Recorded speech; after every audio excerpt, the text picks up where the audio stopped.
प्रिय दर्शकों, नमस्कार। आप सभी को पूर्व की वीडियो में मैंने जानकारी दी थी चंद्र कुंडली से जुड़ी हुई। क्यों चंद्र कुंडली महत्वपूर्ण होती है, किस बातों को दर्शाती है, किस लिए उसका प्रभाव देखना है, किस लिए उसके प्रभाव को महत्वपूर्ण मानना चाहिए, ये सब जानकारी मैंने आपको दी थी और उसमें आपके कुछ प्रश्न भी आए थे, मैं उसे भी सम्मिलित करूंगा। इसके अलावा मैं अभी आज आपको जो जानकारी दे रहा हूं वो ये है कि कब चंद्र कुंडली लग्न कुंडली को भी मात दे देती है, कब आपकी चंद्र कुंडली लग्न कुंडली से ज्यादा महत्वपूर्ण हो जाती है। आज इसकी जानकारी प्रदान करूंगा। देखिए, ये बात मैं भी जानता हूं कि महर्षि नारद ने और बहुत से ज्योतिषीय ग्रंथों में आप पढ़ेंगे, बहुत ही जो पूर्व के ज्योतिषाचार्य हुए हैं उन सभी ने यही कहा है कि लग्न कुंडली को फलादेश करने के लिए सबसे महत्वपूर्ण मानना चाहिए। और मैं सभी की बातों का पूरी तरह से समर्थन करता हूं, किसी प्रकार से मैं खंडन नहीं कर रहा हूं। लेकिन अब एक ही सूत्र को सभी जगह लगा नहीं सकते, ये बात आप भी जानते हैं। अगर मैंने बोल दिया कि सप्तम में शनि है तो विवाह लेट होगा, तो ये आप देखेंगे कि कोई लोग बोलेगा आपको कि मेरा तो है, लेकिन मेरा विवाह 22-23 वर्ष में हो गया, 24 वर्ष में हो गया, यानी वहां पर आपका ये सूत्र फेल हो जाएगा। तो इसीलिए ज्योतिष के किसी भी एक सूत्र को सभी जगह हम नहीं लगा सकते, ये आप मुझे से अच्छी तरह जानते हैं। इसीलिए जो चंद्र कुंडली वाला प्रभाव है ये सभी कुंडली में नहीं लगाया जा सकता, ये बात मैं भी जानता हूं और आप मुझे से अच्छी तरह जानते हैं कि चंद्र कुंडली जो होती है कुछ विशेष केस ऐसे होते हैं जहां पर लग्न कुंडली से ज्यादा महत्वपूर्ण होती है। ये बात अवश्य है कि अगर आप अच्छी तरह ज्योतिष का अध्ययन करते हैं तो आप ये अवश्य देख पाएंगे कि आप लग्न कुंडली से जो फल देख रहे हैं वही आपको चंद्र कुंडली से भी नजर आएंगे। दोनों में अंतर कभी हो ही नहीं सकता, बल्कि जब जीवन काल में लग्न और चंद्र से किसी एक घटना का जो फलादेश सही समय आता है तभी जाकर के वो घटना घटित होती है, ये देखने को मिलता है। कभी भी ऐसा नहीं होता कि केवल एक कुंडली बता रही दूसरी नहीं बता रही। बस थोड़ा देखने का नजरिया चाहिए, उसमें नक्षत्र आदि का गहराई तक थोड़ा ध्यान रखेंगे तो आप देखेंगे कि हाँ, दोनों से ही परिणाम मिलेगा। कभी भी एक कुंडली पूरी तरह प्रभावी नहीं होती। ये अवश्य है कि कुछ कुंडलियों में लग्न कुंडली, अधिकतर कुंडलियों में लग्न कुंडली प्रमुख होती है, लेकिन कुछ ऐसे रेयर केस होते हैं जिनका मैं आज आपको जानकारी देने वाला हूं।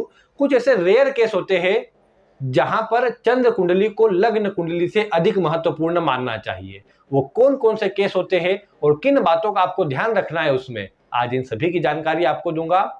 आपकी चंद्र कुंडली कितनी बलवान है इससे जुड़ी पूर्व में जानकारी दी थी, कुछ थोड़ी और बताऊंगा और फिर आज की वीडियो को विराम दूंगा। फिर आगे आपको चंद्र कुंडली में अलग अलग भावों में अलग अलग ग्रहों का किस तरह का प्रभाव होता है, विस्तृत नहीं जाऊंगा, शॉर्ट में आपको बताने का फिर प्रयास करूंगा।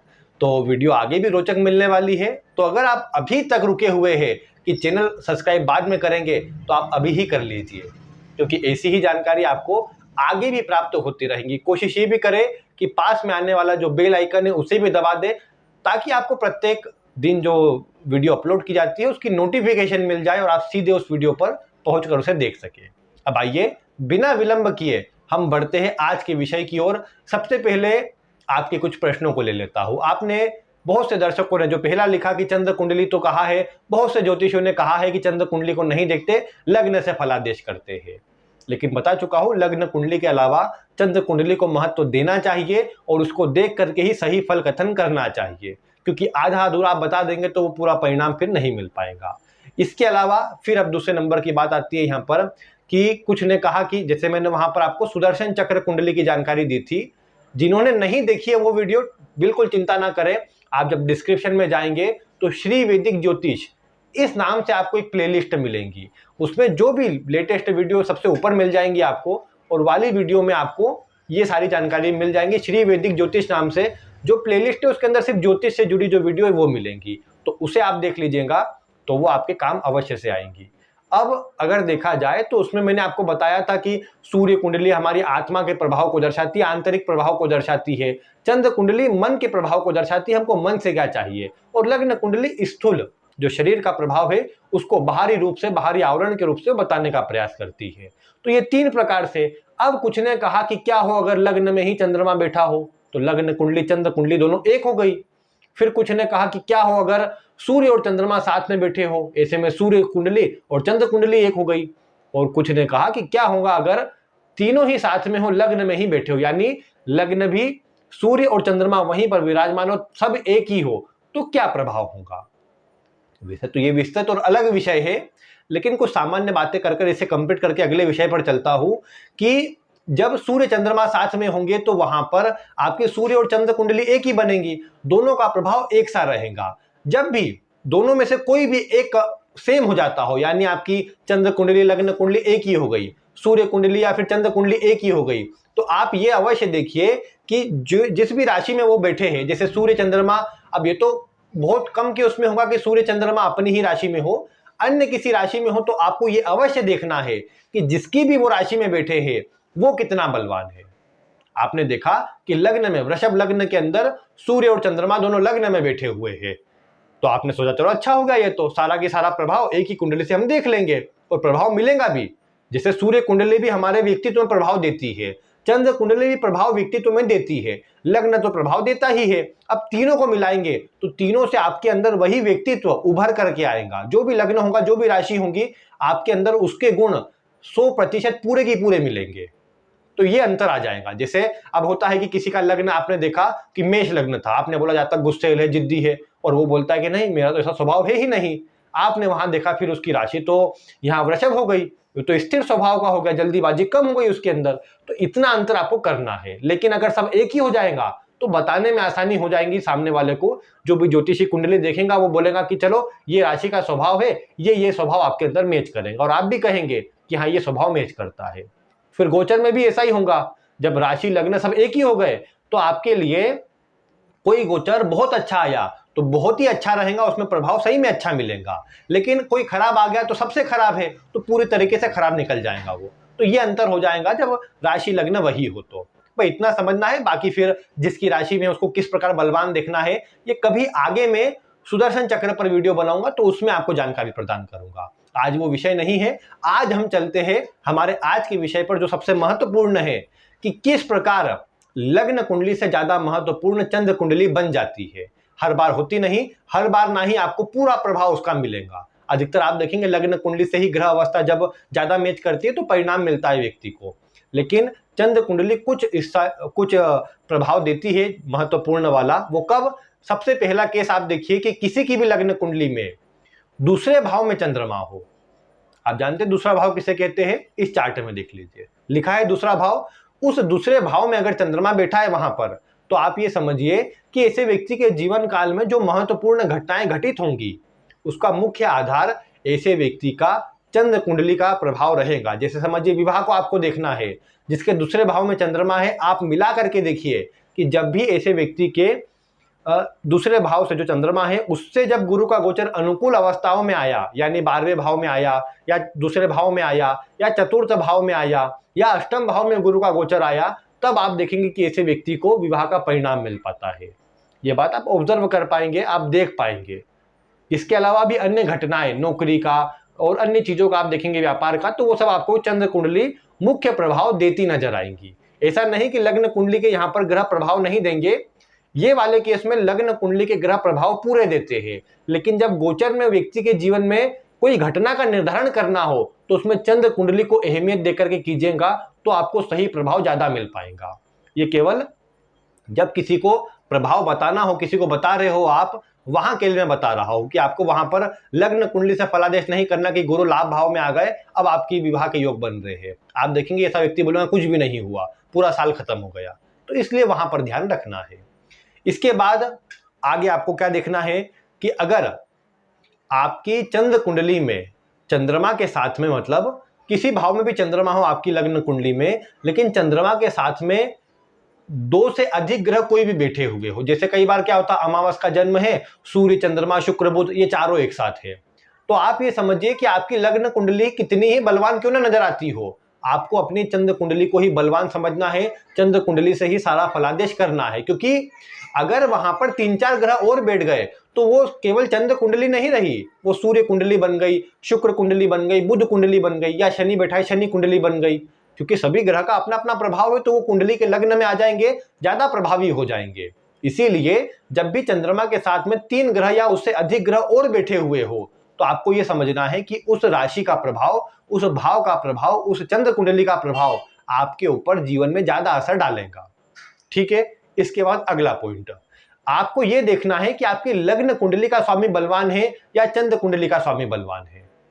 जैसे मैंने आपको ये तो पिछली वीडियो में बताया था कि चंद्र कुंडली में चंद्रमा जिसकी राशि में बैठा है उसके स्वामी जो है उसका बलवान होना आवश्यक है। अगर वो बलवान होगा तो आपकी चंद्र कुंडली बलवान होगी। जैसे मान लीजिए चंद्रमा वृषभ राशि में है, उच्च का है, आपने देखा बहुत बढ़िया होगा ये तो, लेकिन आप देखते हैं कि जो शुक्र बैठा हुआ है वो मकर राशि में बैठा है। अब मकर मित्र की है लेकिन उसके लिए तो विरोधी हो गई, क्योंकि मकर राशि जो है ये कहीं ना कहीं स्थिर राशि ही पहले तो। अब शुक्र जैसा ग्रह जो जल तत्व का प्रधानता वाला है स्थिर राशि में बैठेगा तो भी खराब, शुक्र जो वैराग्य अपने शनि जो वैराग्य कारक है उसकी राशि में बैठेगा तो और खराब। तो इसका मतलब कहीं ना कहीं फल कमजोर हो जाएंगे।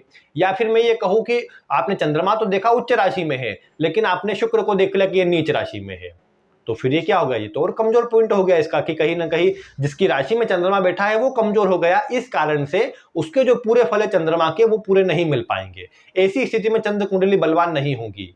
अगर आपने देखा कि आपकी लग्न कुंडली का स्वामी नीच राशि में है, कमजोर है या शत्रु राशि में बैठा हुआ है, पीड़ित हो रहा है किसी प्रकार से, या 6, 8, 12 भाव में बैठा है और अपना मजबूत प्रभाव नहीं दे पा रहा, ऐसी स्थिति में आप अगर अपनी चंद्र कुंडली देखें और चंद्र कुंडली में लग्नेश बलवान है, उच्च राशि में है या शुभ ग्रह के साथ में है, शुभ प्रभाव में आ रहा है, किसी अच्छे भाव में बैठा है, तो ऐसी स्थिति में आपको अपनी चंद्र कुंडली का प्रभाव ज्यादा मिलेगा और आप अपने जीवन काल में इसे ऑब्जर्व भी कर पाएंगे।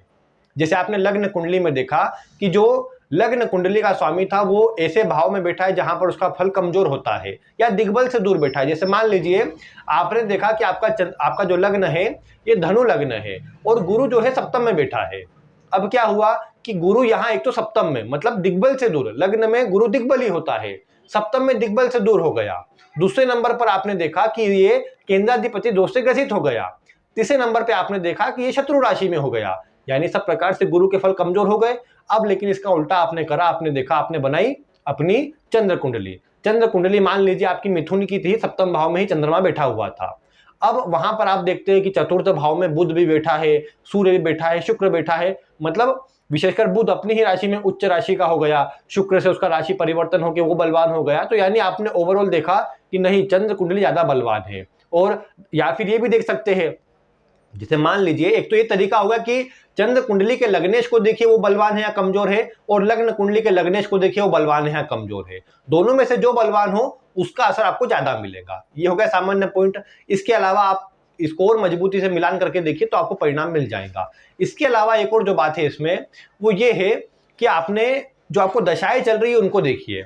आपने देखा कि आपको दशाएं ऐसी चल रही है कि जो आपके लग्न के तो कारक नहीं है लेकिन चंद्र कुंडली के कारक है सारे ग्रह। जैसे मान लीजिए आपका मेष लग्न और वृषभ राशि है, अब आपने देखा आपको दशा चालू हो गई, गुरु की दशा समाप्त ही हुई, अब शनि की दशा चालू हो रही है। अब आप देख रहे हैं कि शनि तो मेरे कुंडली में कोई कारक नहीं, मेष लग्न में शनि कोई कारक नहीं होता, अकारक ग्रह, फिर आगे बुध लगेगा वो भी अकारक ग्रह, फिर केतु, फिर शुक्र। अब किसी को शुरुआती जीवन काल में ऐसी दशाएं लग जाए तो उसके मन में चिंता आ जाएगी कि अब तो पूरा जीवन ही खराब हो गया। लेकिन यहीं पर अगर आप अपनी चंद्र कुंडली को देखें और चंद्र कुंडली कुछ इस प्रकार की हो कि वहां पर जो आपके दशा के स्वामी हैं वो प्रमुख ग्रह बनकर के आते हो या वहां पर अपना अच्छा प्रभाव देते हो, तो आप अपनी चंद्र कुंडली को बल देने पर विचार कीजिए। वहां पर स्थिति को देखिए, चंद्रमा जैसे वृषभ में है, दूसरे भाव में आपने देखा नहीं बलवान ही है, तो इसको आपने और थोड़ा बलवान करा, उसके स्वामी को बलवान करा, आपने उसकी दशाओं का फिर आप देखेंगे कि जो फल है आपको ज्यादा अच्छा मिलने लग जाएगा। फिर आप चाहे तो चंद्र कुंडली के अनुसार भी स्थिति विशेष पर उनके रत्न भी धारण कर सकते हैं, आपको उससे भी कोई नुकसान बिल्कुल नहीं होगा। तो ये कुछ बातें हैं जो आपको चंद्र कुंडली से मिलान करनी है। विशेषकर ये देखिए कि लग्न कुंडली का लग्नेश बलवान है या चंद्र कुंडली का लग्नेश बलवान है। अब जिनकी चंद्र कुंडली लग्न कुंडली है कि उन्हें कोई विचार करने की आवश्यकता नहीं है, वो तो अपने जो स्वामी बने हैं लग्न के उससे ही बलवान करे। अगर कर्क लग्न है, लग्न में चंद्रमा है, तो चंद्रमा को ही बलवान कीजिए, उसी से सारा प्रभाव आपको अच्छा मिल पाएगा।